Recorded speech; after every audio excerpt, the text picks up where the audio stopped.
Quero falar aqui sobre o filme Rambo 5, o último filme do Rambo. Felizmente, eu acho que é o último filme, né? Espero que seja. Primeiro porque o personagem Rambo, gente, ele povoou a minha infância, de muitos de nós também. Imagino que muitos de nós que crescemos nos anos 80 e 90 fomos permeados pela imagem do Rambo, né? Era um personagem que se tornou bonequinho, se tornou desenho animado, sabe? Estava em todo lugar, se tornou um adjetivo, né? O cara é o Rambo, sabe? Então, assim, você tinha um personagem muito forte e que realmente entrou no imaginário coletivo.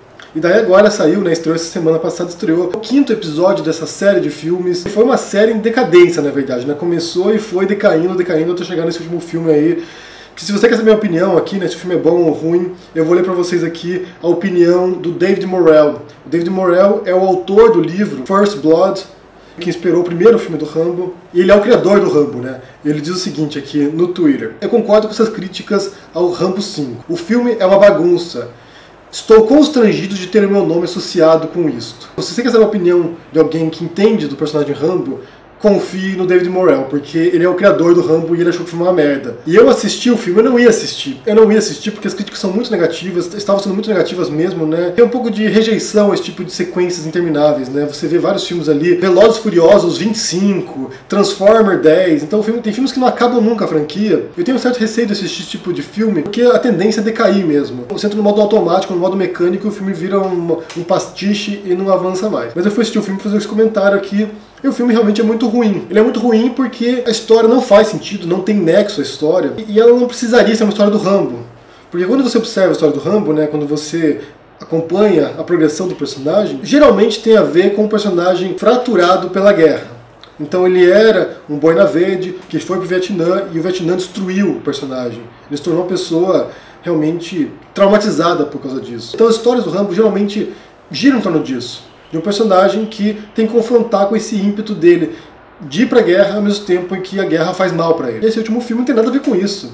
Esse filme aí parece o filme do Liam Neeson lá, o Busca Implacável, por exemplo. Parece o Busca Implacável 1, na verdade. É um filme que não tem nada a ver com o Rambo, que não precisaria ser o Rambo, poderia ser o Sylvester Stallone fazendo outro personagem envolvendo essa história. Não tem nada a ver com a composição do personagem Rambo. Não precisava ser o Rambo. E outra coisa também é que uma história cautelar, né? Aquele tipo de história que é clássica na história da humanidade.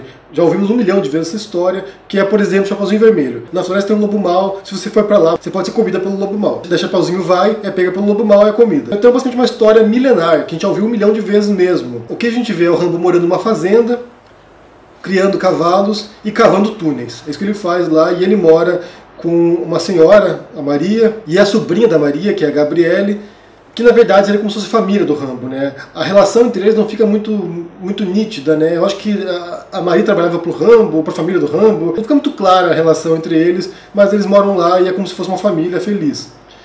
Até que a Gabriele descobre o paradeiro do pai dela, que está no México e que abandonou quando era criança ainda, e ela resolve ir pro México para encontrar com o pai, para reencontrar com o pai e descobrir por que ele abandonou. E o Rambo diz para ela: olha, não vá porque ele é um desgraçado, você vai se arrepender, não vá. E a Gabriele desobedece. Então, como eu disse, é uma história cautelar, né? É um conto cautelar. Não faça isso, a pessoa vai lá e se dá mal.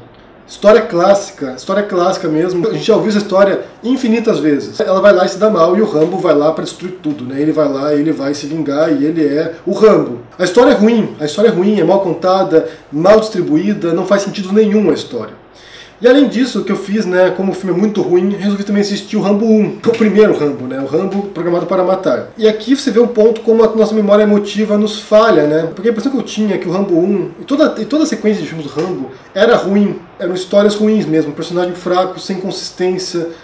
Quando eu fui assistir o primeiro Rambo, filme de 82, surfando no sucesso de Stallone, que tinha feito 2 Rocks já e foi um sucesso mundial, ele vai lá e faz o primeiro filme do Rambo, e o filme é muito bom, gente. O filme é muito bom e isso me impressionou muito, porque ali o que você vê no primeiro Rambo, Rambo Programado para Matar, o que você vê, essencialmente, é uma luta contra o sistema, é uma luta contra o abuso de autoridade.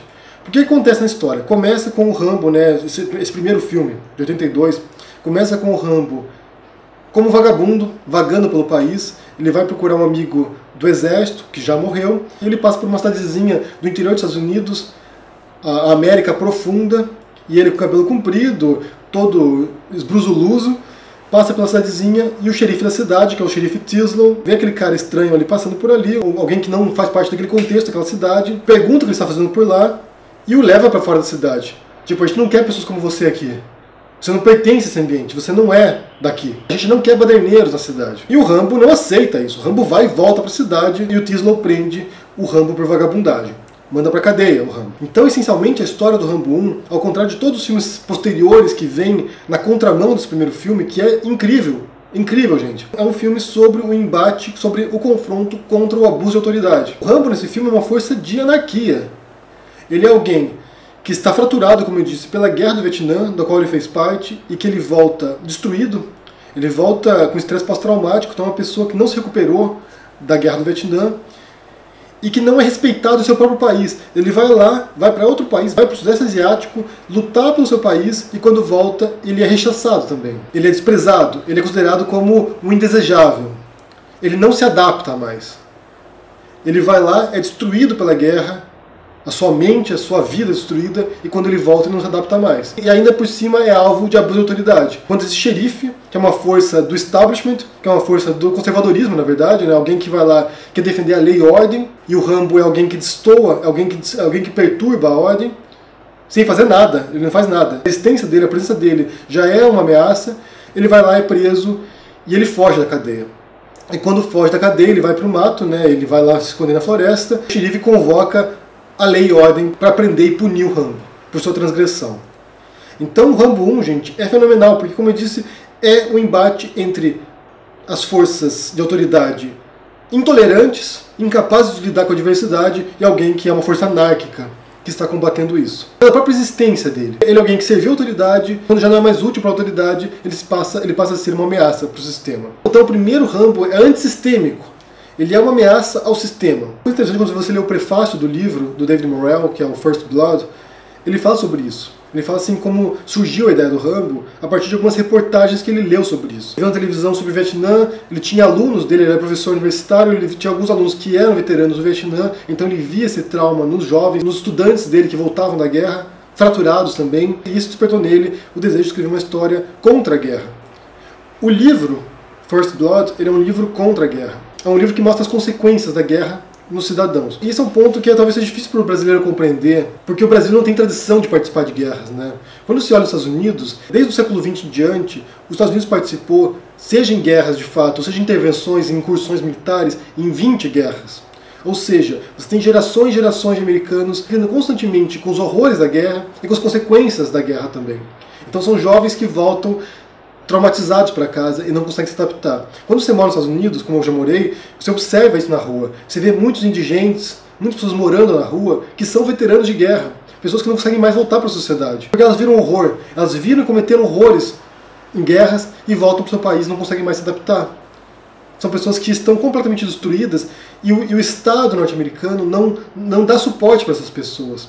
Eu até li uma reportagem recentemente que saiu agora sobre um mexicano, bem, filho de mexicano, né? Ele foi para os Estados Unidos criança ainda, ele foi, serviu no exército dos Estados Unidos, foi para a guerra do Iraque, se não me engano, ou para o Afeganistão, não sei qual foi a guerra, voltou, não se adaptou, entrou nesse ciclo de desajuste, de não conseguir mais viver em sociedade, cometeu um crime e agora vai ser deportado para o México, para um país no qual ele nunca viveu, que ele não se lembra, no qual ele não tem parente nenhum.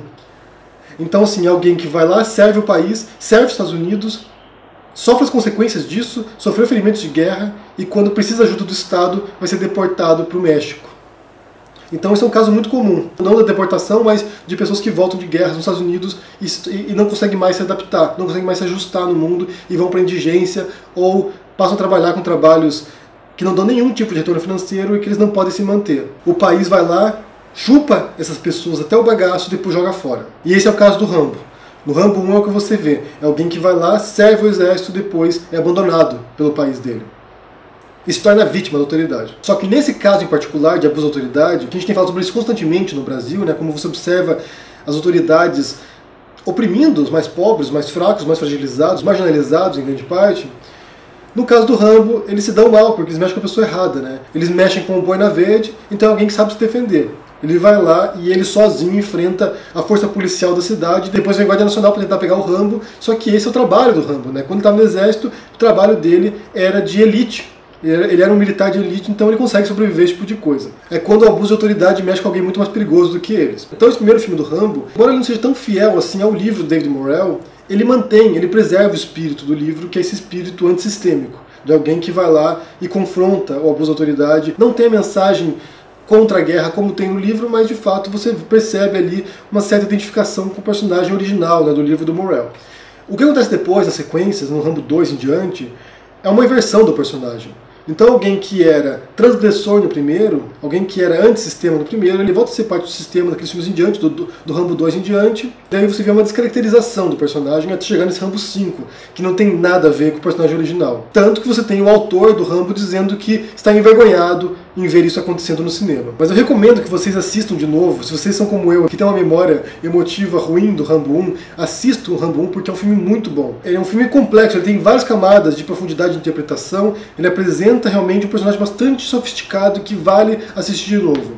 Eu me surpreendi, eu não esperava que fosse tão bom assim. Já o Rambo 5, já esse último Rambo aí, é uma porcaria. Quer saber se vocês viram esse último filme do Rambo aí, o que vocês acharam, se vocês gostaram, não gostaram, por quê? E também sobre a memória emotiva. Se vocês lembram de algum filme que vocês gostavam quando era criança, que vocês assistiram de novo e era uma porcaria, ou vice-versa também, um filme que era ruim, você foi assistir de novo e era muito bom. Diga no comentário o que você pensa, deixa o joinha, assine o canal, ajude no apoio, a gente se vê por aí. Abraço e até mais. Tchau!